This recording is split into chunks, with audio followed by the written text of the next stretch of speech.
Bom, Márcia, eu acho que, na verdade, você já deixou o terreno bem propício para esses comentários de como o mercado de chás vem se desenvolvendo recentemente, né?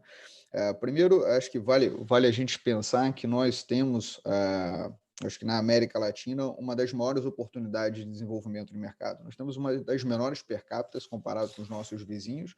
Obviamente que isso tem a ver com um pouco de hábito de consumo do brasileiro, para essa bebida especificamente. Nós temos o hábito mais desenvolvido para a categoria de café, por exemplo, e ainda em desenvolvimento com grandes oportunidades para a categoria de chá. Mas alguns dados importantes são as últimas pesquisas que a gente conduz em contato com os consumidores, contato com o público em geral, a grande inclinação das pessoas para bebidas com maior saudabilidade, maior naturalidade, toda essa proximidade que o consumidor, nesse momento, anseia para as bebidas que vão estar, que estão fazendo ingestão, né? Principalmente no ato do preparo. Você vê o que você está preparando, você ter contato com aquilo que você está fazendo, e isso o chá entrega por si só, que é o ritual da própria infusão. Então, essas inclinações são extremamente positivas e são norteadores, foram norteadores para a gente ao longo dos últimos anos, permanecem sendo, no que diz respeito ao anseio do consumidor.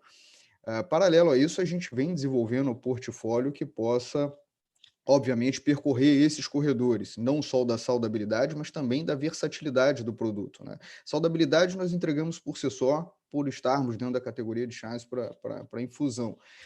Mas a diversificação do portfólio, a indulgência que esse portfólio pode trazer, a versatilidade de você poder fazer o chá, exemplo dos chás prepara em água gelada, que você pode fazer a caminho da sua academia, a caminho da sua faculdade, ou do seu trabalho. A gente tira o consumo do chá de dentro do lar predominantemente e traz ele para o on the go, para a rua, né? Para o seu dia a dia.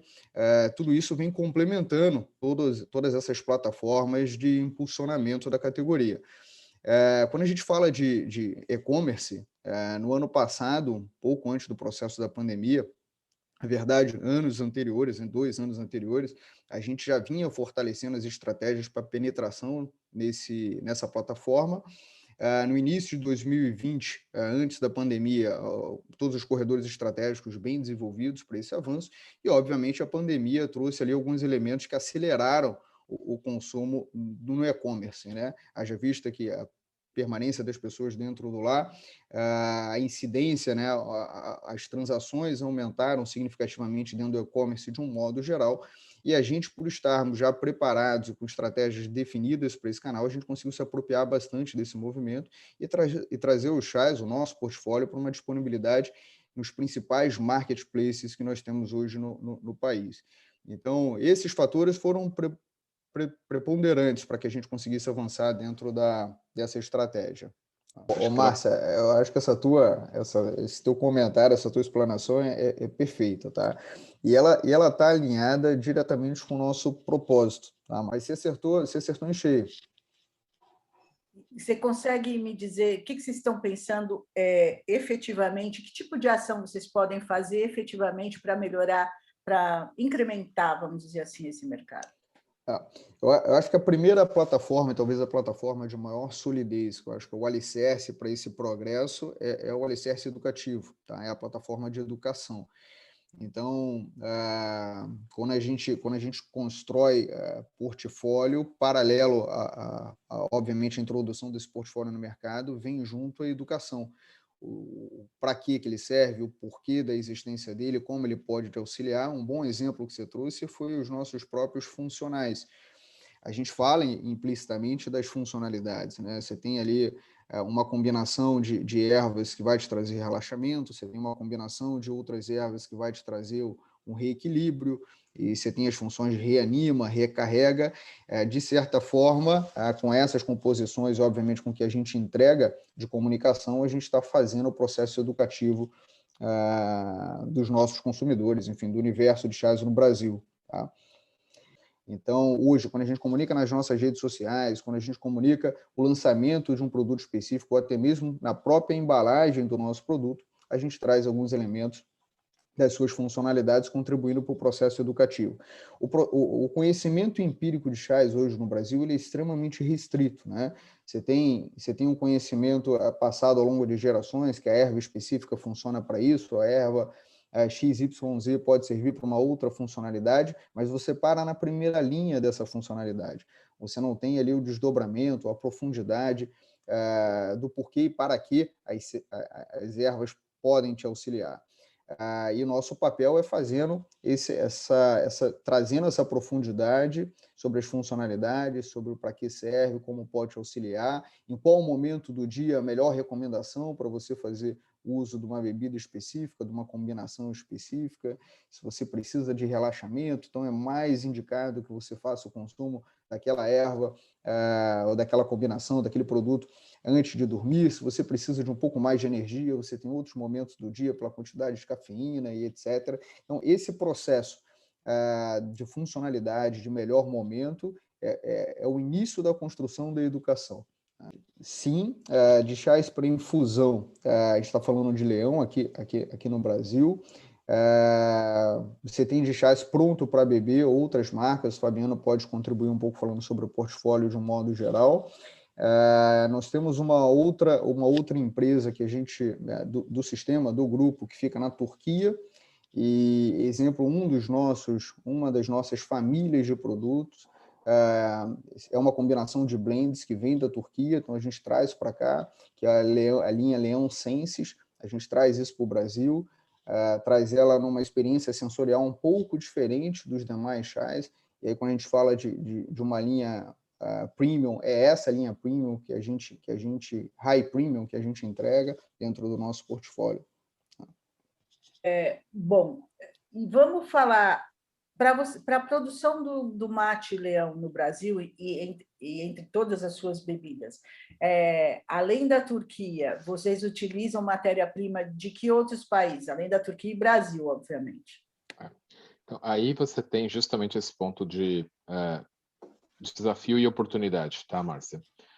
Quando a gente olha, e aqui a gente precisa separar muito bem, quando a gente olha para a cadeia da erva mate propriamente dito, e que contempla uma boa parcela do portfólio, ela é praticamente toda nacionalizada, tá? Até porque a erva mate ela é uma árvore nativa da região sul do país, ela é predominantemente cultivada nos 3 estados do sul, Paraná, Santa Catarina e Rio Grande do Sul. Existe algum grau de cultivo também nos vizinhos ali, entre Argentina, Uruguai, Paraguai, mas assim, o grosso está aqui. E mesmo que você cultiva no centro-oeste hoje do Brasil, também existe já um tipo de cultivo de erva mate lá, mas ali tem uma outra característica de erva, vamos dizer assim, em termos de padrão de qualidade, porque ela é destinada muito mais ao tererê, né? Então, você tem uma outra configuração.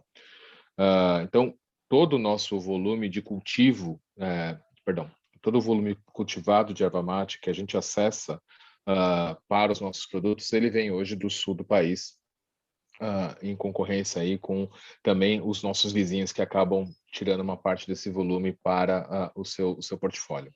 Erva mate 100% nacionalizada dentro desse contexto. As outras ervas, né, para os diferentes tipos de chás e blends que a gente tem, elas têm diversas regiões do mundo de onde elas são adquiridas e elas passam por um processo, vamos dizer assim, de centralização na Alemanha, onde a gente tem um parceiro de supply global, né, que ele tem essa capacidade de aquisição de diferentes regiões do mundo, e também tem um processo de beneficiamento primário da erva, que é super importante para que a gente traga ela para o nosso portfólio no melhor padrão de qualidade. Tá?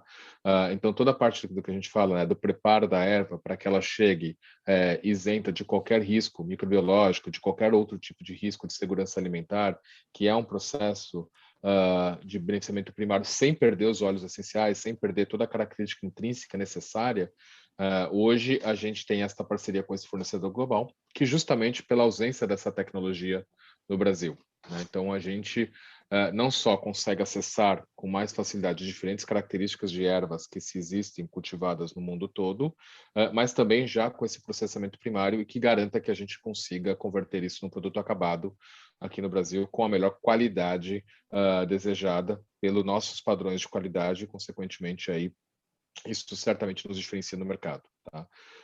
Então, a gente tem praticamente uma boa parte do portfólio que vem desse processo de matéria-prima importada a partir desse processo. Aí você pode me perguntar, e com certeza essa pergunta ela deve estar aí na tua caderno de anotação, porque ela vem de todo mundo. Poxa, por que eu dependo, então, tanto de uma importação? Poderia ter uma camomila nacionalizada? Poderia ter um cidreira nacionalizado? Né? Poderia.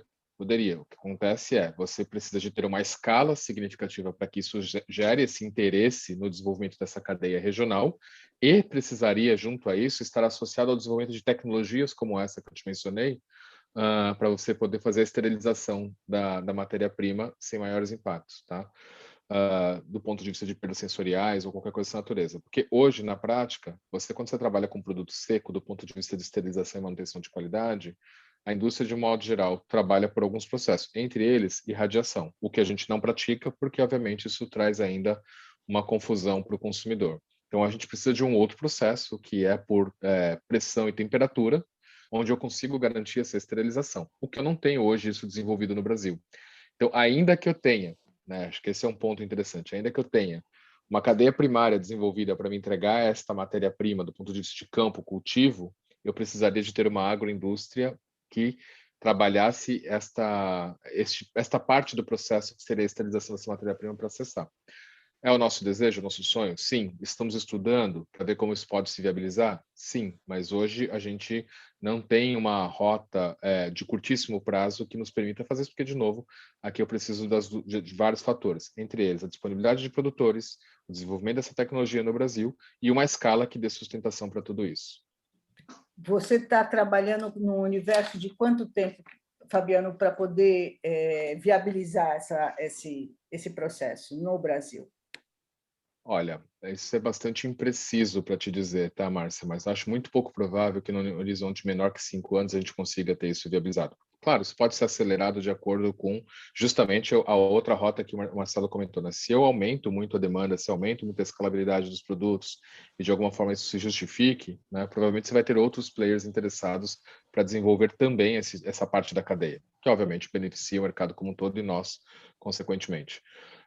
Então, isso pode ter aí uma elasticidade, né, a depender. E pode ser que, enfim, a situação também não evolua para essa direção e que também continue não se justificando. Então, mas por isso que eu te digo, um horizonte menor que 5 anos é muito pouco provável que a gente tenha uma evolução significativa disso. O que é diferente, como eu já mencionei, da própria erva mate, tá? Onde, sim, aqui a gente é o principal produtor e, inclusive, o Brasil é um dos principais exportadores de erva mate para o mundo, né? A erva mate já passou a ser mais consumida mundo afora. Né? E a gente óbvio, a gente que eu digo, né, Brasil, é um grande exportador disso. Marcelo trouxe alguns pontos interessantes, quando ele falou assim, poxa, coisas que a gente precisa evoluir na cultura, principalmente do brasileiro, para despertar o hábito, né? O chá, de um modo geral, principalmente a erva mate, teve uma importância significativa na história de desenvolvimento da região sul do país. O Paraná, particularmente, ele se emancipou muito do ponto de vista econômico pela cultura da erva mate. Né? Se a gente olhar a história do estado do Paraná, a emancipação dele com São Paulo, tanto é que a bandeira reproduz, inclusive, o ramo da erva mate lá, não é à toa, é porque teve uma participação bastante expressiva na cultura da erva mate lá. Então, e coisas que a gente não conta adequadamente desta forma. Né? Você perguntou bastante, Marcelo, a questão da educação, de como que a gente tem buscado desenvolver os hábitos de consumidores. Marcelo trouxe muito o viés da comunicação, mas a gente também está buscando cada vez mais aí, né, Marcelo, a disponibilidade de várias opções de consumo, quebrando inclusive sazonalidade, né? Quando você vem com que o chá tradicionalmente, né, conhecido ali do que a gente está acostumado, era para uma época mais fria, ou para um momento mais frio, né, de temperatura, né? E você vem com chá gelado justamente para quebrar essa sazonalidade. E isso obviamente gera o hábito. O que, né, são os mitos que a gente criou, até porque o café se bebe em qualquer momento do ano e ele continua sendo uma bebida quente. Exatamente. Né? Então, a disponibilidade, a opção em diferentes possibilidades também ajuda de forma bastante significativa aí a construção desse hábito e é um pouco de um dos corredores que a gente tem apostado muito, né? Tanto para o chá gelado, para o chá em cápsula, né? Que hoje também traz uma conveniência bastante apropriada, para a própria dissolução, né? No caso do chá mate a gente tem também o solúvel, enfim, tem aí muitas oportunidades a serem exploradas, né? Exatamente, Fabi.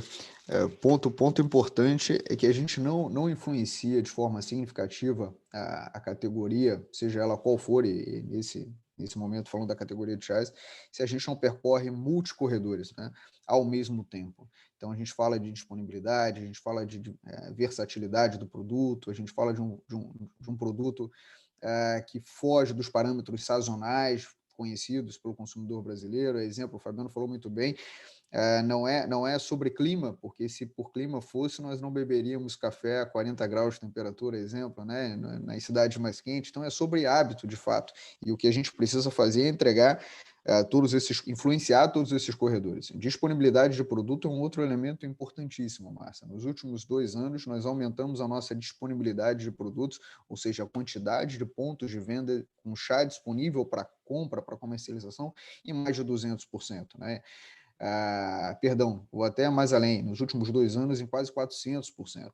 Então, a gente está falando de uma evolução significativa para a disponibilidade de chás no mercado nacional, né? Nos mais diferentes pontos de venda, nas mais diferentes ocasiões de consumo, inclusive trazendo o chá para dentro do que a gente chama de canal on-premise, né? Quando você senta para almoçar, para jantar, você tem uma opção para substituir outras bebidas, porque você tem o chá para infusão em água gelada. Então, todos esses corredores são de extrema importância para esse desenvolvimento, né? Vocês perceberam um crescimento significativo nesse último ano de pandemia? Porque, como eu falei para vocês, o mercado de cafés especiais está estimando, na realidade, estimou um aumento de consumo nessa pandemia de cápsulas, só de cápsulas, para vocês terem ideia, de 22%. De 22% a 25%. É um aumento de um ano extremamente significativo. Por quê? Porque ficamos mais em casa e tomamos muito café, e o café em cápsula é muito fácil, né, de você preparar, você não gasta tempo nenhum. Então, imagino que algo semelhante tenha acontecido com vocês. E, por favor, me corrija, me digam, quando foi lançado o chá em cápsula? Foi durante a pandemia ou já tinha sido lançado antes? Não, nós já tínhamos lançado antes o chá em cápsulas. Antes, porém, Márcia, é exatamente isso, né? Com as pessoas com maior parte do tempo em casa durante o processo pandêmico, você tem uma influência, obviamente, positiva ali para consumo de algumas categorias. Dentre elas, as categorias que predominantemente são consumidas dentro do lar, né? Mas a gente também estima a manutenção de crescimento a duplo dígito, ou seja, por mais que tenhamos uma influência positiva desse processo, se é que se pode dizer positivo, mas uma influência desse comportamento de consumo durante o ano de 2020, a gente também entende que esse é um residual importantíssimo para a construção da categoria, né? Muitas pessoas introduziram hábitos de consumo ao chá em função da maior permanência dentro do lar, tá? Então, esses são elementos importantes para a gente considerar dentro dessa dinâmica, né, do ano de 2020. A gente permanece com ambições significativas de crescimento, com ambições a duplo dígito, trazendo inovações para o consumidor, trazendo inovações para o mercado nacional, tá? Isso permanece. Agora, o café brasileiro, ele seguiu uma travessia aí ao longo dos anos, com um forte apoio, eu estou falando da produção do café, tá? Com forte apoio do governo e, inclusive, de empresas como de pesquisa, né? Embrapa, etc. Tal. Para crescer esse parque, né, de produção, vamos dizer assim, de chás, de erva mates, etc., no Brasil, e que vocês possam usar, o trabalho que se faz no governo e na Embrapa ainda é muito embrionário. De que forma vocês podem colaborar nesse processo? Se já estão colaborando, se já existem algumas iniciativas que as pessoas não saibam, né, para o amadurecimento desse mercado? A pergunta é super pertinente, Márcia, e a gente também pode dividir ela aqui em duas dimensões. Quando a gente olha para a questão da erva mate, sim, já existe diversas rotas de desenvolvimento da cultura da erva mate, principalmente na região sul do país, ali pela Emater, que é um braço estendido do próprio, assim, SEBRAE, né, do Sistema S para o Desenvolvimento de Campo, bem direcionado para a área, e a gente tem diálogos contínuos ali com eles. Inclusive, a gente, nos últimos 2 anos, vem desenvolvendo um projeto bem nessa linha do desenvolvimento sustentável desta cadeia de mate, em parceria com uma ONG chamada Solidariedade, que tem também aí todo um trabalho direcionado para o desenvolvimento de diretrizes mais sustentáveis para cadeias de cultivo agrícola, de modo geral, e muito voltado para algumas commodities, mas cada vez mais indo para alguns tipos de culturas mais especializadas. E aí, basicamente, com esse objetivo, né? Como a gente conecta do ponto de vista de desenvolvimento técnico, do ponto de vista de desenvolvimento econômico, social e ambiental, esses produtores, para que eles possam superar cada vez mais os seus próprios desafios ali. Por quê? Se a gente olha friamente falando, né, a sustentação dessa cultura, ela também vem sendo pressionada, tá? Ela vem sendo pressionada porque ela concorre, obviamente, com outras culturas de ciclos mais curtos, né, com ganhos, em princípio, imediatos, maiores num primeiro momento, mas quando você olha na perenidade do negócio, isso não necessariamente se confirma desta forma. Um erval, né, em média, ele tem ali, no mínimo, 40 anos ou mais de você conseguir fazer o manejo exploratório dele de forma sustentável e que você consiga ter uma dinâmica de receita sobre isso de forma adequada. E o grande desafio aqui é como isso se torna cada vez mais eficiente e produtivo, respeitando técnicas de manejo mais adequadas. E isso hoje a Emater, junto com diferentes iniciativas, a exemplo dessa que a gente vem desenvolvendo, tem se empenhado muito a trabalhar isso para justamente tentar fixar 2 fatores, né? A própria cultura da erva mate presente nessas regiões, que muitas vezes acaba sofrendo concorrências, como eu falei, com culturas de ciclos mais curtos. E quando você desbasta um erval, depois a recomposição disso é no mínimo de 3 para 7 anos, né, para começar a voltar a produzir. E o outro, obviamente, a manutenção da cultura do cultivo da erva mate com as pessoas em campo, porque também, de geração para geração, você começa a ter um certo êxito, porque, obviamente, as famílias tiveram um ciclo de desenvolvimento, os filhos tiveram outras oportunidades, acabam descobrindo um outro universo para além daquele do campo propriamente dito, e não necessariamente despertam um desejo de retorno. E aí você vai perder. Então, assim, isso é um desafio relativamente comum para essas culturas. Então, isso é um trabalho que vem sendo feito. Por outro lado, a gente discute, já tem algumas janelas de diálogo com o próprio governo do Paraná, por exemplo, onde a gente tem as nossas operações, falando, olha, uma vez que a gente consiga evoluir no desenvolvimento desta cadeia, é obviamente do nosso interesse e gostaríamos de ter o governo como parceiro para isso, para desenvolver essas cadeias primárias dos outros cultivos de chás. E isso está no nosso radar, a gente troca muito as possibilidades disso acontecer, tá? Então, não tem hoje uma linha tão desenvolvida como já se tem para a erva mate, mas já existem algumas rotas de estudos nessa direção para entender o potencial do mercado, aonde a gente teria áreas vocacionadas, e aí também, obviamente, tem as características peculiares do tipo de erva para cada tipo de clima regional, solo, esse tipo de coisa que precisa ser desenvolvida, então também não é. Essas culturas, elas são muito vocacionadas para algumas características específicas de solo e clima, que não é tão simples você simplesmente pegar lá e plugar aqui e ela se adapta da mesma forma, né? Então, esse diálogo existe, a gente tem essas trocas, sim, para que isso em algum momento evolua de forma mais pragmática, tá? Então, assim, essa é uma pergunta para os dois.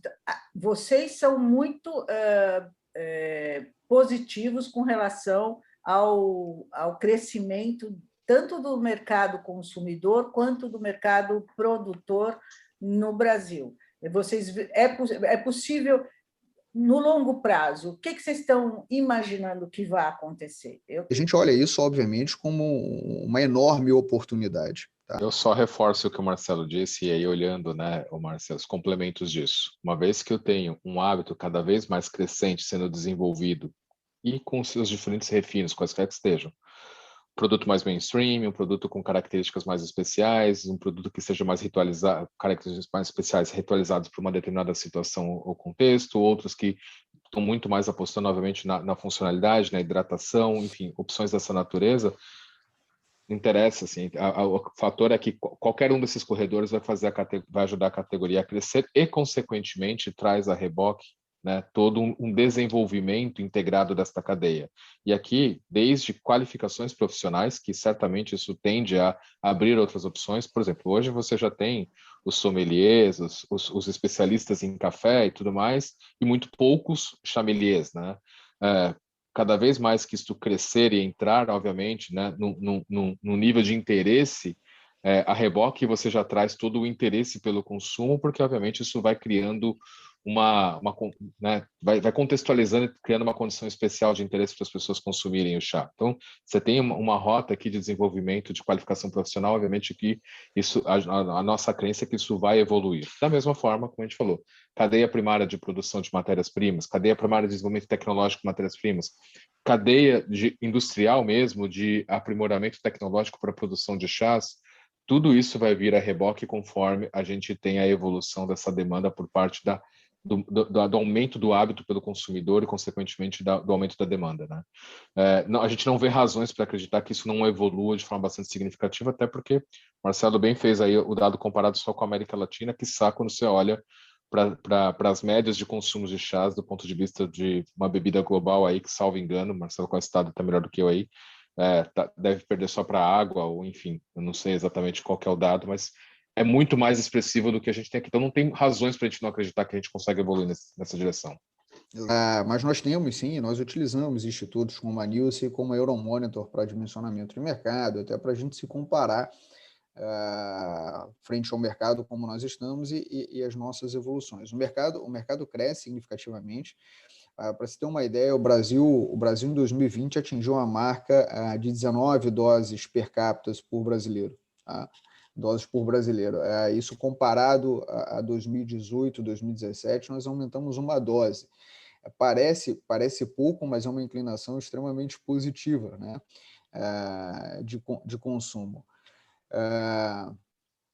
E alguns outros dados de movimentação da categoria, olhando globalmente, a produção em 2020, uma produção, se eu não me falha a memória, tá? Uma produção, depois a gente pode passar esses dados para você, mas uma produção de quase 40 bilhões, né?